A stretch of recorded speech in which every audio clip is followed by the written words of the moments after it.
Cet ouvrage se nomme Menteur, point d'interrogation, phénomène du mensonge, parce qu'il me semble que le mensonge est un phénomène très important dans l'existence individuelle, mais surtout en société. Voilà. Très petit, on apprend à mentir. Il ne faut pas dire à la dame qu'elle a un gros nez. Il faut être poli. La politesse, pour moi, est une forme de mensonge. Voilà. Et alors, d'une part, c'est nécessaire, mais en même temps, le problème, c'est que beaucoup de mensonges deviennent quelque peu inconscients.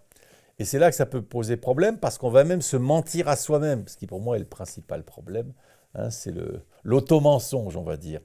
Donc j'ai tenté de recenser à la fois la jeunesse du mensonge, hein, et puis comment ça se manifeste.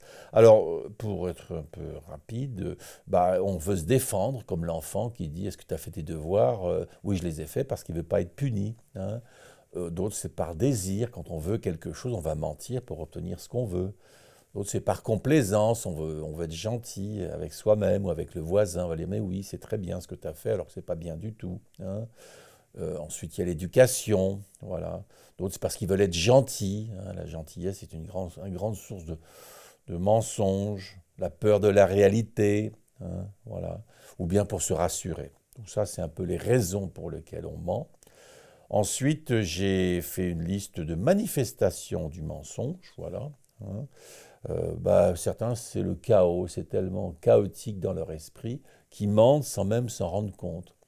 Un trait populaire, c'est l'omission. On ne dit pas, c'est le mensonge par omission. Je leur dis, mais j'ai pas menti, j'ai pas dit. Ben oui, en ne disant pas ce qui est important, on ment.